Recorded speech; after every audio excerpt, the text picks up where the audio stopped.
Hello, everyone. Welcome to It's 5 O'Clock Somewhere. We are coming to you live from Drew Garrison's Leaky Tiki mug.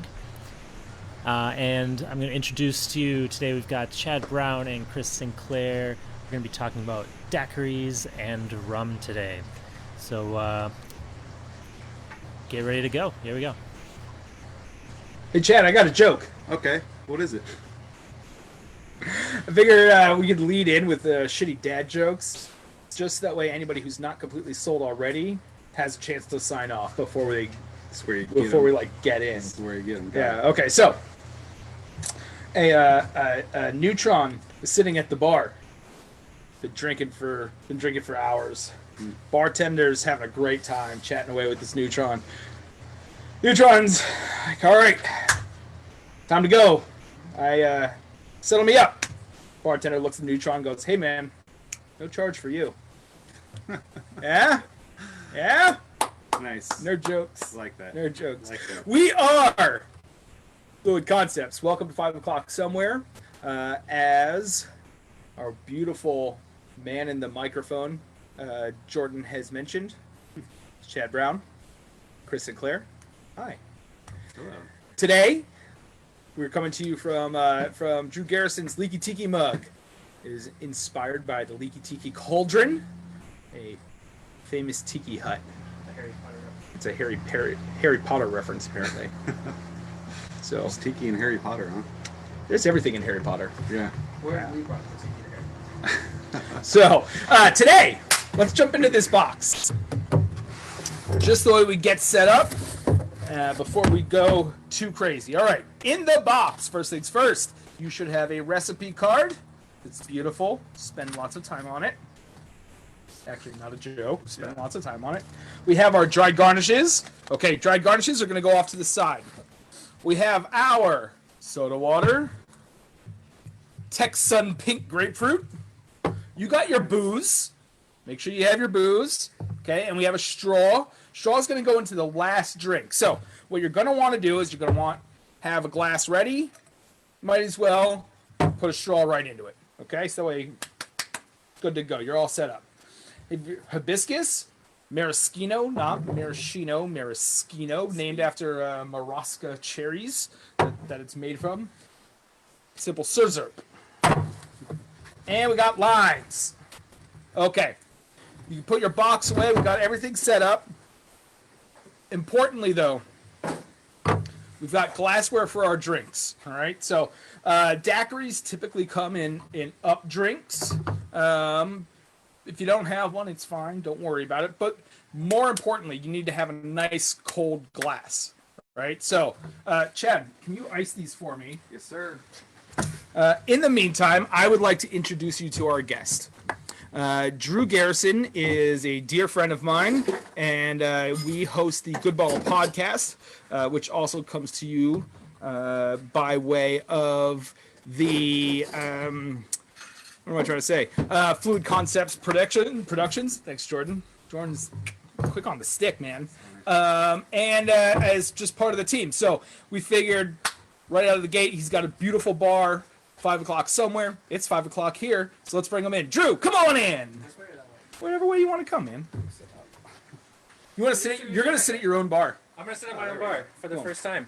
That works. Hi, Drew. Hi, everybody. I feel like this is like Mr. Rogers' Neighborhood, Oh, and you're the postman you know what? or trolley. I'm totally okay with any of those things. Let's test it out. Can you say ding ding? Ding, ding. Trolley it is. Drew, what do you do for work, man? I sell fancy boozes to people who don't need them, Sweet. but they want them. But I buy a lot of them. You too.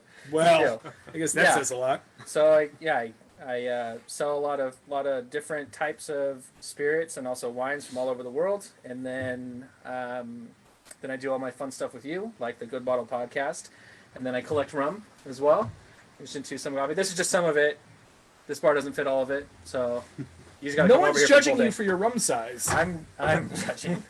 I'm judging. So, but yeah, and this is like Chris said, this is the Leaky Tiki mug that we built 4 years ago, maybe 5. Has it been 4 years already? Yeah, yeah. man. Me and my dad did it from scratch, and over the years, it's changed a little bit. Like any good tiki bar, it's never done, so we're always adding things, taking things away.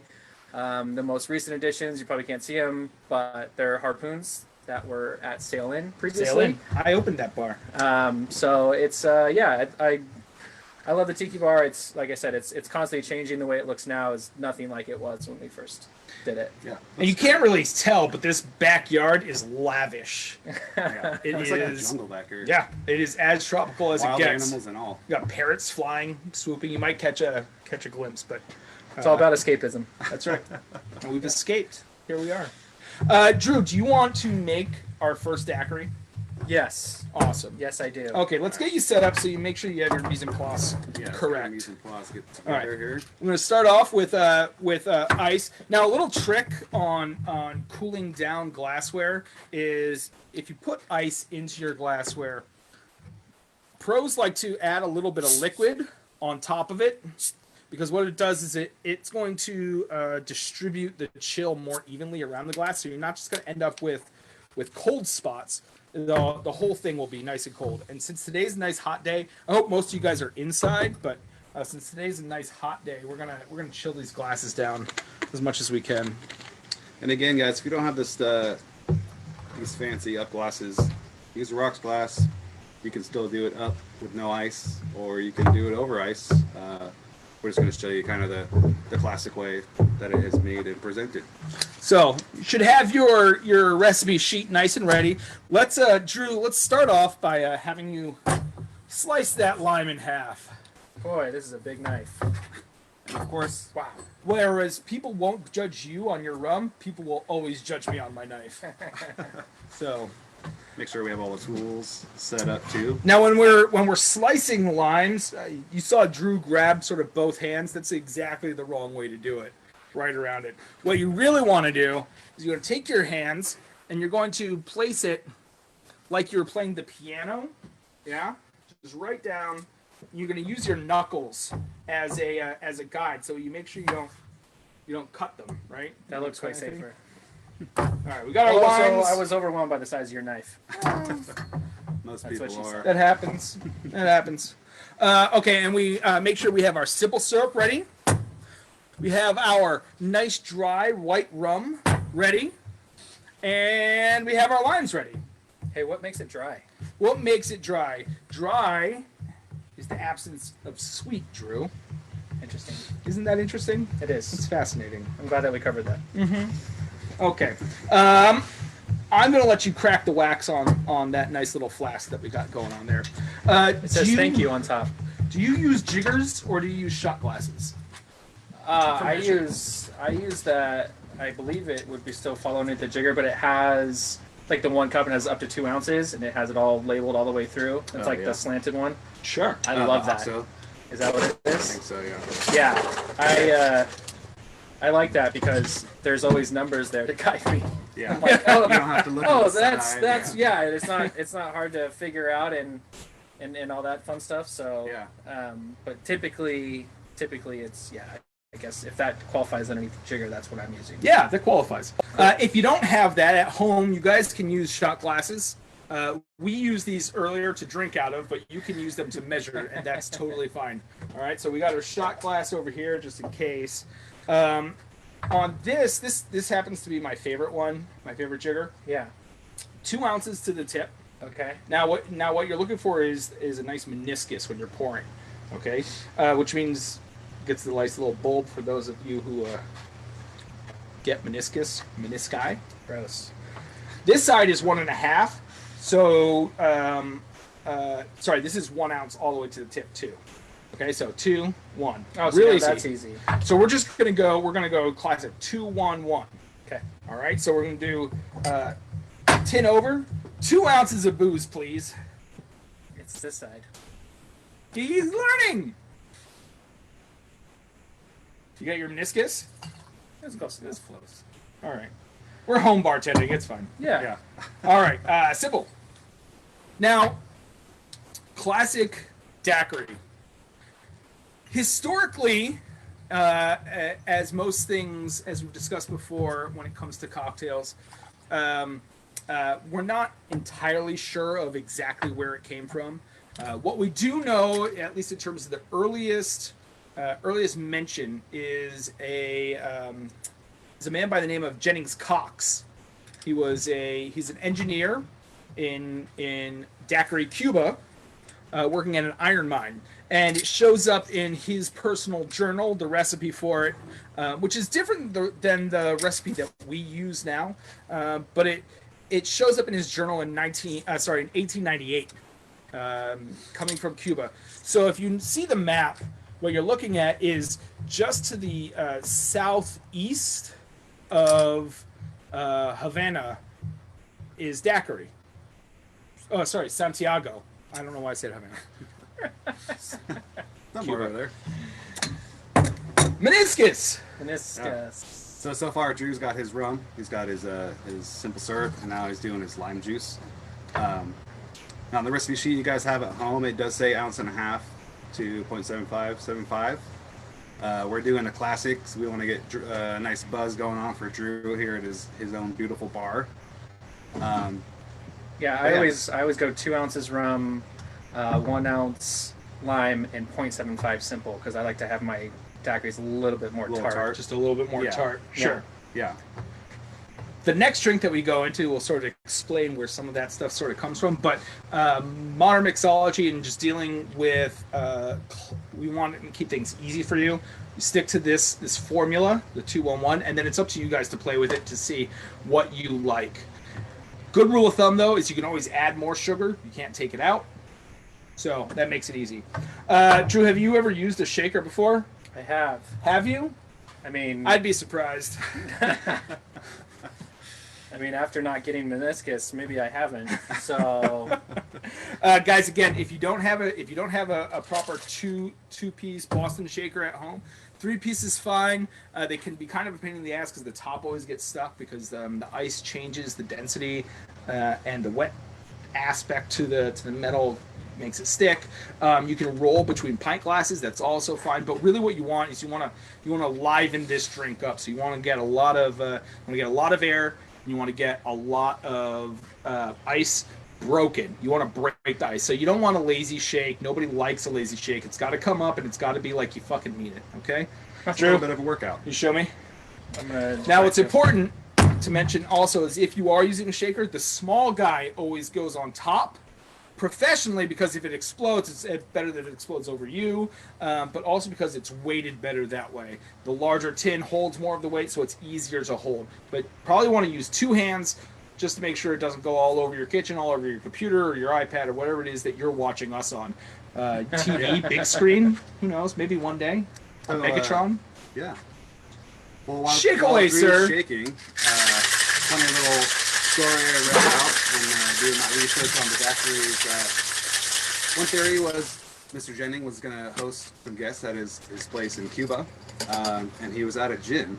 So what he did was mix some dry rum, a little bit of sugar, and some lime juice, and shook the hell out of it, and that's what he served to his guests, and apparently it was a big hit. Now, just like with most cocktail stories, there's different variations, there's different stories completely, but I thought that was a pretty interesting one. Yeah, gin was super popular at that point in time, but obviously coming from the Caribbean, rum was aplenty. Yeah, it was there. Well, I was reading also the daiquiri, while it might have taken off to be incredibly popular at that point in time, about 2 years later, what became incredibly popular everywhere from Miami to New York City was the Cuba Libre. And Coca-Cola really hitting the market at that point in time. Yeah. So Cuba Libre, for those who don't know, rum, Coke, lime juice. That lime juice is important historically for the proper recipe. Nowadays, somebody says a rum and Coke, it just means, or Cuba Libre, it just means a rum and Coke garnished with lime. Reminds me of that scene in Cocktail where the waitress, when he's like first started bartending, Tom Cruise, and that waitress is like, Cuba Libre, and he looks it up in the book, he's like, you bitch, she just said rum and Coke. With a line. I like how it's always described as like, or if you want to be a dick, Cuba Libre, you know. Now we're going to garnish this drink with a wheel. Okay. Lime wheel. Lime wheel. So we're just gonna go right down the side of this to create a wheel. Cool. Now, what I find really important is not to slice. You can either float it just like that, and that's cool. What I like with wheels is we slice right in the middle of the meat, not on the spoke of the wheel. And we put it right up just like that. Hey, Drew, you want to take a picture of this? It's real pretty. Beautiful. You did good work. You did good work. You guys Anything doing- for the gram. You guys That's doing right. good at home, following along? Any questions so far about structure of the daiquiri or Which rum are we Yes. using today? We're using a house blend today. special blend? That's right. But you should use any one of my rums. You should use any one of Drew's rums. Now, the great thing about a daiquiri is it is the perfect vehicle for rum. It's what any bartender worth their salt, when they start working with a new rum to see what a rum can do and what it can be, they put it into a daiquiri first and foremost, just to really see how it plays with the tartness, see how it plays with the sugar. Every rum's going to have its own personality that comes out in this drink. Mm-hmm. It's a good foundation to start off with, for sure. But what's really important is traditionally it was a classic dry white rum, and so we stuck with that. We blended two different rums together for this because we still wanted it to be dry, but we didn't want it to be flavorless. And because I just said that, I'm not going to tell you that, because one day we hope to work with this brand, and they might not like that I just said that. But in this case, It's a blend. it's a blend. Drew, how's your cocktail taste? It could be more tart, It could be more tart. but this is the cocktail that is my absolute favorite of all the cocktails. Yeah. Like I could only have daiquiris for the rest of my life, and I would be just fine. I don't need anything else. This is the perfect cocktail. To your guys' point, this is how I run all of the new rums that I get through that gambit of trying it neat, trying it on ice, trying it in a daiquiri. That's what every single one of my rums goes through. I love it. It's the best. It really is the best cocktail. Do you mind if I taste your drink? Go for it. Very, very good. Very nice. Oh, it's perfect in this hot weather. It's so warm outside. It's so good. It's only like 95. So I don't know if you guys are bringing up DTOs at any point. We have not brought up DTOs. Thank you. All right. So I feel like a failure now because a mention it, but- DTO is a daiquiri timeout. This concept was introduced to me by our good friend Brad Peters, and basically what it is, either like pre-shift or during a shift that you're getting your ass handed to you. Everybody goes in the back. You pour, you make a daiquiri, you pour shots, and then you take a little daiquiri timeout. With that being said, one of my favorite DTOs was in Miami at Jaguar Sun. I explained to the bartenders, like, we want to do some DTOs. He didn't know what it was, so he made 5 full daiquiris and made us all shake them. And I don't know if you've ever shot a full daiquiri. It's intense. Yeah, I bet. So, yeah. A It's little pretty winey great. at the end. you'd be surprised at things that I have shot. And Wow. a daiquiri Snackery. definitely. It's a snackery. yeah. It was very much a snackery. I'm gonna go ahead and take care of that, and be right back. Well, in the meantime, he's referring to the fact that the air conditioning just kicked on. Right behind this beautiful wall of booze, there is an air conditioning unit. That's what happens when you're bartending at home. All right, guys, let's set up our second mise en place. Now, mise en place is your sense of place, right? So we get everything ready to where it needs to be. So we're going to still use some lime. We're going to still need our rum. In this case, we're going to need our Perrier. We're going to use our maraschino. We're going to use our grapefruit juice. And we're Yep. getting set up for the Hemingway. And Mise en we're still going to place need for some the limes, Hemingway. which I have over here. We've got our nice cold glass. Can I drink that? Oh, this is all you, homie. Thank you. We've got our jigger, and we're going to reset our shaker. Now, back here, I've got a dump bucket and we've got a bucket of ice. You guys take a moment. If you want to, you can rinse your tin. You probably don't need to because the same sort of ingredients are going into it, obviously, for this one. But I always do, especially when it's really hot out, and I use my Mai Tai glasses when I make my daiquiris. I just do dirty dumps on it because when it's super hot out, being able to chew on a little bit of ice while you're drinking your daiquiri is. It's also I'm just lazy. That's good. So no little chips of ice, especially when it's hot. Chad, take away Hemingway. Okay, hello. I'm over here. Hemingway Daiquiri, named after Ernest Hemingway. You might have heard of him. He's like written some things or whatever. So this is kind of became popular, maybe through the craft cocktail movement, I'd say.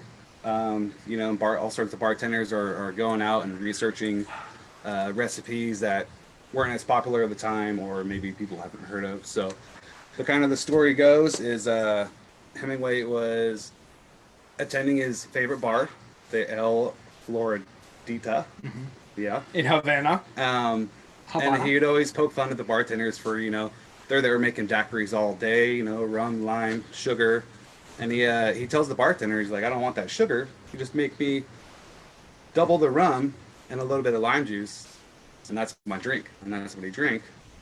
Obviously, that is not very good tasting or sounding. Very tart and rum forward. It's a little crazy, but so the story goes, bartenders kind of grew off of that and threw some grapefruit juice in there and some Maraschino Liqueur to kind of balance it out a little bit. And some bars might add sugar just to get a little more of that balance and bring out the flavors. So that's kind of the story, how I remember it a little bit. Yeah, and so I remember the same, and much like our classic daiquiri, the history always gets a little skewed, right? There's a classic saying is we've got a bar, we've got some rum, and we've got some lime. Those are the facts. Everything else is a little fluid. The other story I heard was Hemingway was closing down his favorite bar. Oh, okay. Which was a frequent happenstance for old Papa, and the bartender was offering him up a daiquiri. Oh, okay. Hemingway, being a notorious diabetic, could not handle the sugar. Did not notice that. I thought he just didn't like sweet. So he asked for twice the booze, half the sugar. No sugar. No sugar, yeah. So we're talking probably 2 to 3 ounces of rum, and a full ounce of lime juice, no sugar. Shake it up. Not familiar with his work, but I like his style. Yeah. Which is equally awful and uninteresting, and probably bland. You want to just get to the point. Yeah, because the man drank. Yeah, the man drank. He was definitely a drinker. Maybe this drink was called the Papa Doble. We don't know. I did hear about the that. Papa Doble is arguably one of the names for the Hemingway Daiquiri as well. The history, again, a little washy. We're not exactly sure. But yeah, so this recipe, while the initial recipe falls into our classic sour formula of 2-1-1, this now becomes known as a daisy formula or a daisy recipe. The main difference is that our sugar gets split between sugar or completely replaced with a liqueur. So classic daisies would be like your Cosmopolitan, would be your margarita, at least in a classic sense, not less of a Tommy's margarita. You got another daisy that you like making? Other than the gin daisy is probably the most obvious since it's like That's what I was in the gonna name. say. Gin daisy. Stole his thunder. So the Hemingway Daiquiri, being similar, but still switches out, like Chad mentioned, the sugar for the maraschino. Through generations of bartenders making this, they've replaced that sugar. They've added a little bit of sugar back in there because the sugar really is a vehicle for flavor, and it just sort of extends and rounds out everything else, especially the tartness from the grapefruit and the lime. And maraschino is really not that sweet. It's not. It has It's it has a little bit of liqueurs. it has a little bit of bitterness even Yeah. on the back end because it's made from cherry pits, and so it's not just straight cherry meat. All right, I'm gonna jump into this thing then. Let's do it. So we're gonna start with our rum. We're gonna go with the 2 ounces. Nice and healthy. Yeah, you know, like my fake Australian horrible accent. Then we're gonna get into our maraschino. You guys got it there. 1/2 ounce of that. Do you guys have any preferred brands on the Maraschino? I like Luxardo a lot. I mean, it's to me it's iconic. That being said, 1/4 ounce simple syrup. there are a few out there that I enjoy that are just they're so different Grapefruit juice. and yet still stick to what you would imagine would be like traditional flavors. But that Luxardo, especially with the cane wrap on the glass, that red top, the flavor of it, it's just so iconic. I don't think you can really do anything else. Yeah. Steve Nichols has mentioned scurvy. I was about to say, I was like, look at this little trend center. What's that? He's kind of like, I got it. I'm telling you, it's the size of the knife, you guys. It's obnoxious. I brought out this dope black knife for them. They're just kind of like, nope, we're using this. It kind of is. It is my favorite knife. It's an antique sabatier that I refurbished myself. I just touched up the blade when I did Chad's. Because It's like one of those, like, no, that's a knife. it's a knife. You know? More Australian accents. Just for Leon. Just for Leon. So I got all my ingredients in the shaker there. Get some ice in your tin. Get this bad boy shake here.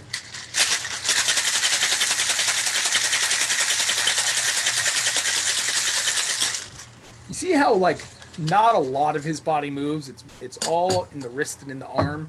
That's what you're really looking for. Versus me, who flops around when I shake. Look like a dying seal. Do you like Hemingway Daiquiris, Drew? Have you had many of them? I don't think I have a strong enough opinion on it one way or another. I like the build of it. I mean, it's like, yeah, it sounds great. And I've definitely had them, but, you know, to me, again, it's going to come down to the simplest route. So just a simple daiquiri is great. But if someone, you know, is like, hey, Drew, you want a Hemingway daiquiri and I don't have to make it? Yes. Perfect. The I best think- drinks are the ones you don't. I think Yeah. it's the sandwich theory, right? My infamous sandwich theory, you It's say. the sandwich theory. Bananas. Bananas. Yeah. For those of you who don't know what the sandwich theory is that a sandwich will never taste as good if you make it as opposed to somebody else making it. Because the effort that goes into a sandwich never matches the taste. However, if you don't have to make it, the sandwich is always delicious. Always better. Yeah. So, This could be the best PB&J you've ever had. It's when Mom made it. absolutely. Yeah. Because again, all those steps, all the things you have to do, not worth it for the taste. But That's if you right. don't have to do it, you just have to sit there. That's why Subway and Togo's, those places succeed. Fact. Yeah. So I got my dried bananas. Just kind of put them on there, floating on the top as a garnish. You know, I think we chose bananas. Get that little tropical fruit That's right. aroma. Tastes nice on the Hemingway. So Admittedly, I was going to use what was I going to use? Not bananas, plantains. plantains. Yeah. Those taste terrible when they're dehydrated. By the way, Yeah. Bitter. They're bitter. they taste like wood. Yeah. 'Cause I think you gotta cook those to bring out the sugar. Yeah, you sure do. Yeah. Yeah. So we went with bananas because bananas are still sweet and they're delicious and they work well. My philosophy on garnishing, and you could give me yours when I'm done speaking, I guess. I believe that a garnish has one job, and that is to enhance the cocktail, whether it's through flavor, through some sort of pairing, through a visual means, Definitely. which always sort of should be part of that, Yeah. So you don't want an ugly garnish because you always eat first with your eyes, which is a fun saying, but it is actually based in science. When you see something that looks delicious, your body starts prepping your mouth and your taste buds for it to be delicious. So it's sort of a self-fulfilling prophecy. And it should, as a good friend of mine, Scott Baird, used to say, there's a difference between a garnish and a toy. Toy? No, and a prop. Prop. Yeah. The difference between a garnish and a prop. So garnish should be pretty, it should be useful, or it should taste good while it's being used. If it doesn't, then it's just a prop. Should we taste test this? By What all do you think? means. Was it good? Yeah, it was good. Still got some tartness from the grapefruit juice and lime.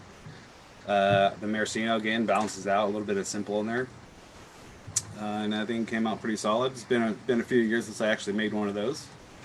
Yeah. But get back to your point on the garnishes real fast. You're absolutely correct.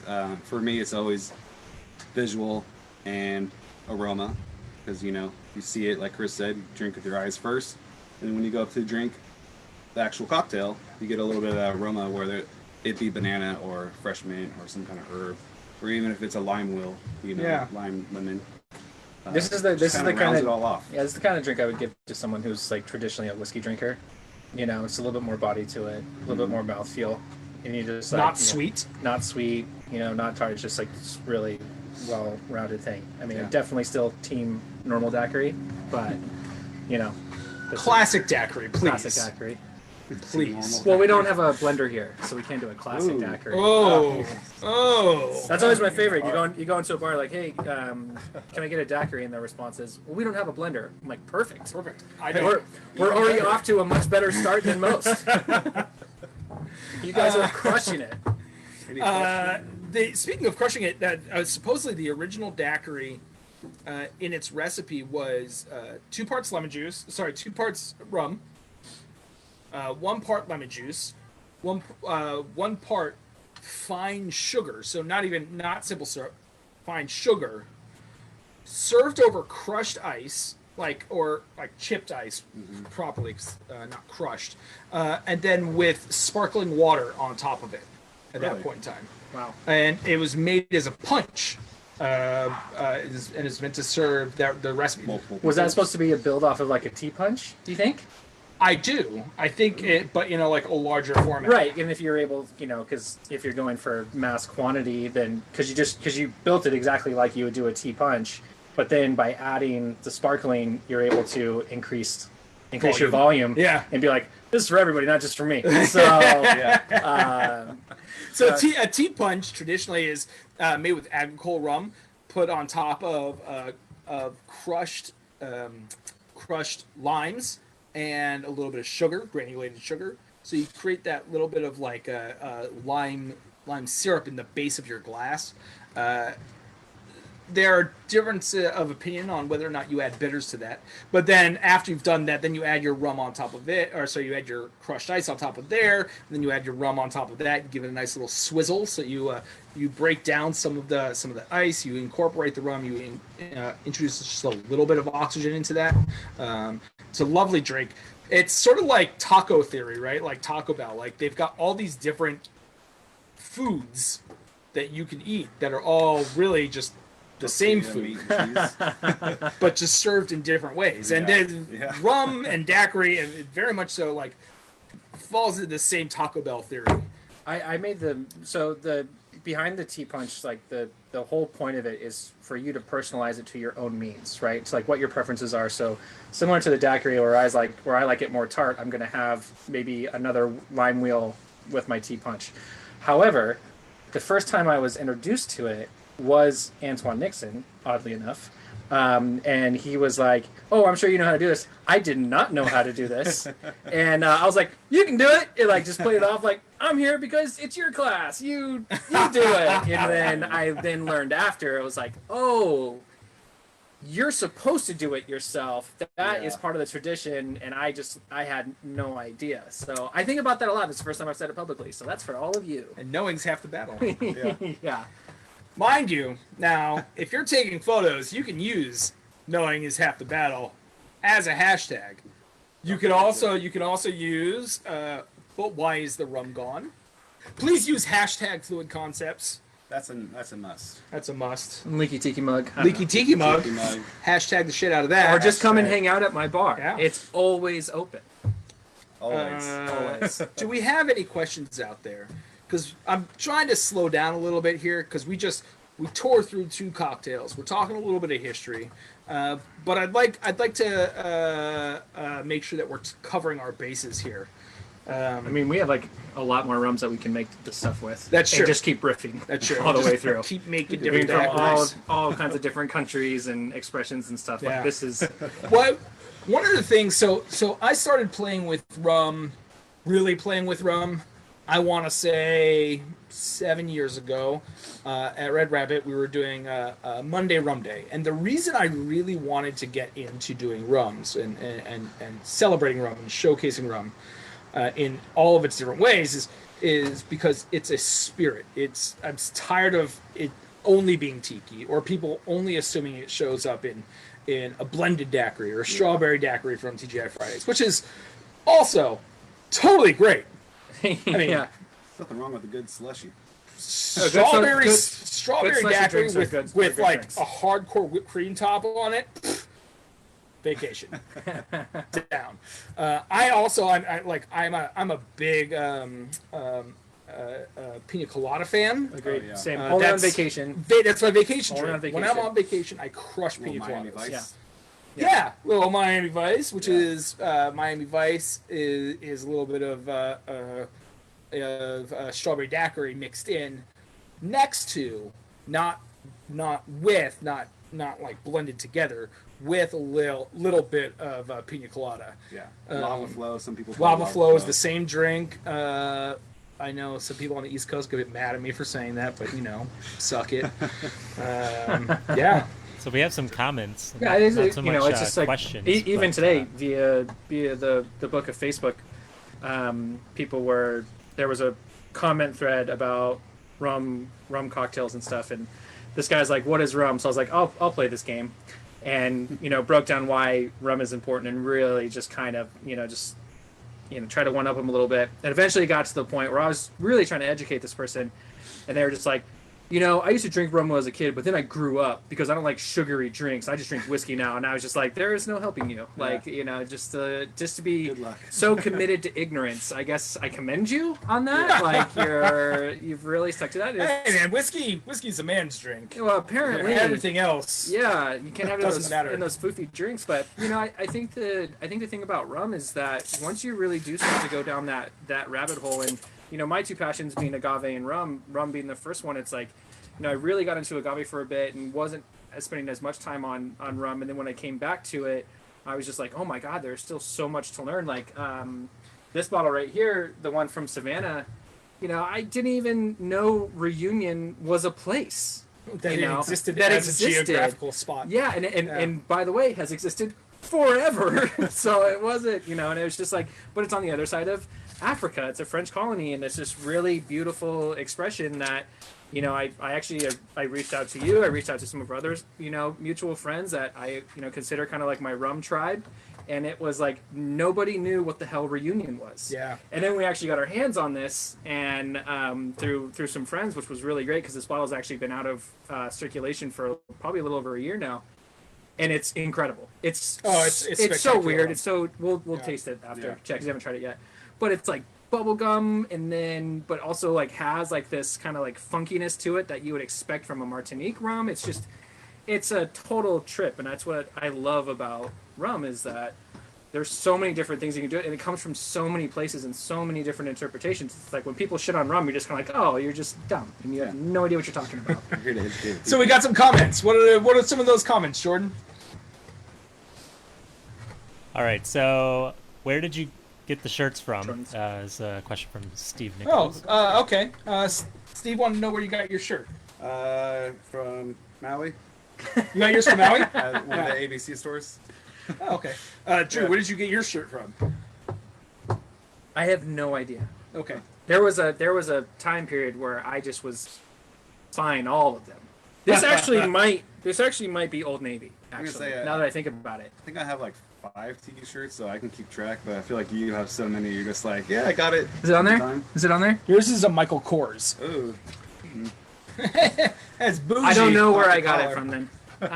I got mine from a shop in Honolulu that has the brags to have like the largest collection of Aloha shirts, Oh, nice. and it's right up the block from the Rainbow Drive-In, which just makes amazing local mocos.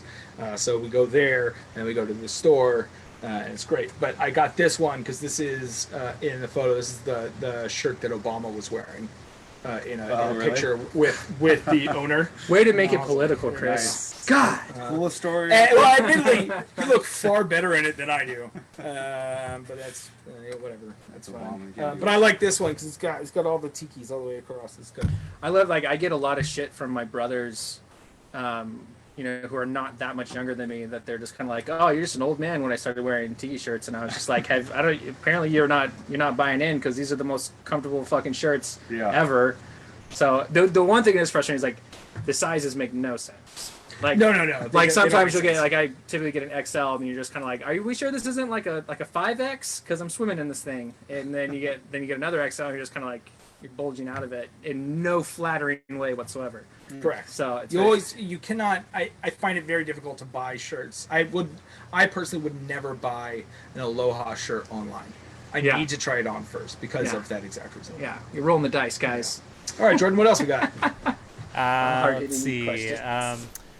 Leon says, shout out to Monday Rum Day. And Whitney says, Monday Rum Day RIP.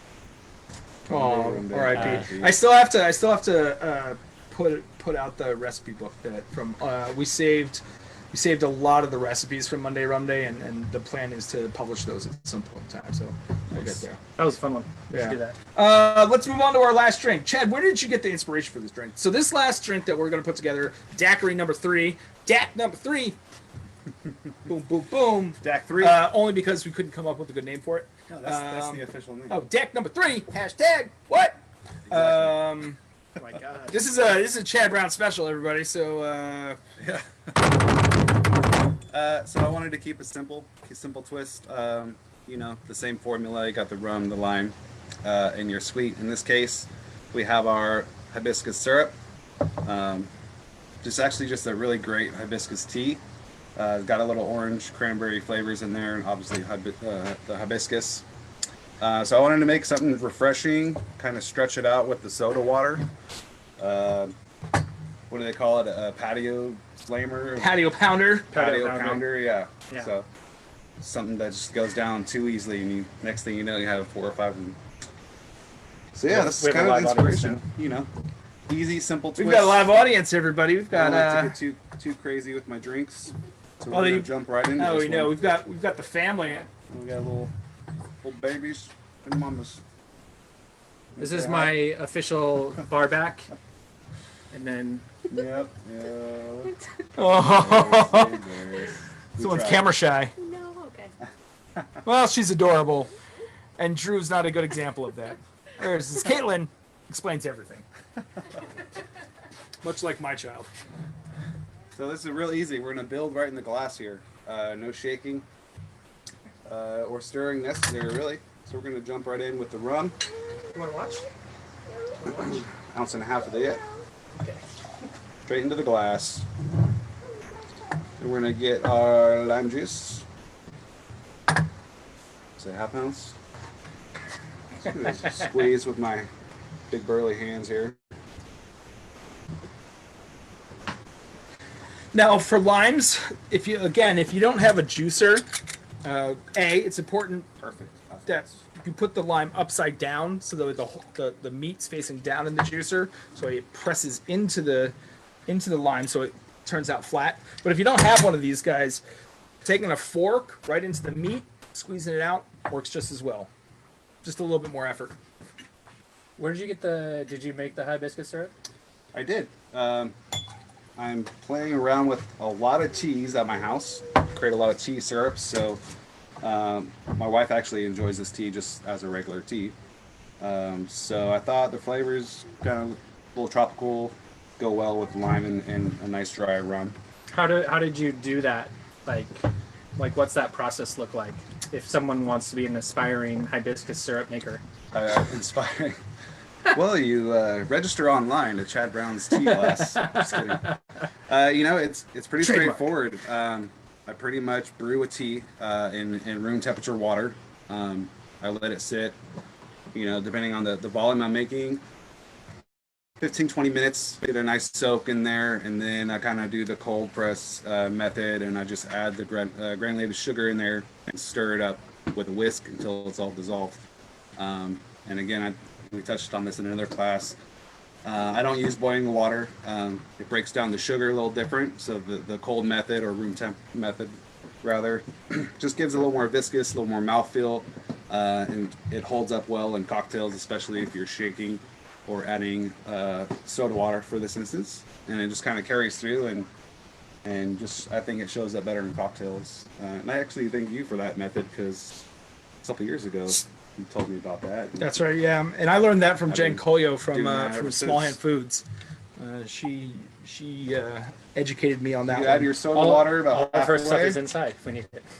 and get some ice. Some ice. I don't know why. Ice I had a with noise. question from Whitney asking if you sell juicers at Good Bottle. We don't, because we haven't found the ones that we really want to sell just yet. I'm sleeping on juicers and on peelers. Those are two tools that we definitely need to be selling, and we're just not yet. So And then I had a question for Drew from Grayson, so you're going to have to relay this to him. sure. How many buttons need to be Keep undone talking to to be a people, we don't know true what you're talking aloha Can they hear wearing it? dude? Can the audience hear it? Grayson wants to know how many buttons need to be undone for it to be a true aloha wearing experience. Solid question. Not quite to like Aziz levels, but definitely Aziz is a restaurant, a local restaurateur, one of my favorite shirt wearers. Because or non-shirt wearer, or non-shirt because wearers. his buttons go down here. But good enough to where you reveal a little bit, but not everything. It's just a little bit of You a just gotta let them leave them wanting more. right. Because if you give Don't away hurt them, Hannah. Don't hurt them. well, definitely don't want to hurt Grayson. Not right now. And take it easy on him. So Yeah. that many buttons. 4? Was that 4? All right, so we got our Daiq number 3. Got the mixer in there, ice. You got your straw already in there. You could use a straw to stir it up a little bit if you want, just to get it fully incorporated. Go ahead and get your little paper umbrella out. I wonder what the guy who invented this. I wonder what he's doing right now. Living on a beach, drinking. Under many umbrellas. Yeah, Yeah. he So made get it. that up. If you can see And that there's a little plastic guy Yeah. on the stick, on the toothpick part, is Yeah. meant to keep the bit up. umbrella up, Just just you can see that. so that way you know. Who You doesn't know take that? your Someone. dehydrated lemon, kind of poke it right there, not all the way down, and you have your Daiq number 3. Deck number 3. Very light, refreshing. Damn, that looks good. Something you can just Let's crush, take some photos of this. crush on. I don't have my phone's in use. No. While you're I will snapping take a those picture. photos, I do have a question. For the gram. Another one for Drew. If the Hemingway was called the Ric Flair, would you order it more? If the Hemingway was called For the you. Ric Flair, would you order it more? If the Hemingway was called the Ric Flair. No, Why? because I still prefer the normal daiquiri. Because I know what's in it, and I know what it tastes like. Do you even like Ric Flair? I mean, who doesn't like Ric Flair? Woo! Just saying. I mean, but yeah, There you go. I don't think that ends up making that doesn't make the difference for me. Now, if it was like maybe the Rey Mysterio, Oh, Like daiquiri, I'd be like, Yeah. well, I'll take 7. okay. I was gonna say, I feel like I You have gotta to hit the get right The person. right person, yeah. You know, you can't just go with like the only wrestler that you've also heard of. You know, like Well, You gotta undoubtedly, go- that's where that question came from. yeah, you gotta go. You didn't even go with Hulk Hogan. You gotta go like Dog. deep cuts. Well, you can't go with Hulk Hogan because he's kind of racist now, and he's like got, Kind of. part of that cancel. That's a good point. cancel culture. That's good. I forgot. Rick's still good to go, as far as we know. He hasn't done anything yet. He hasn't been canceled yet. Guys, if you enjoy this, Jordan has either or is already putting up the link for the next class. You can go ahead and subscribe to that.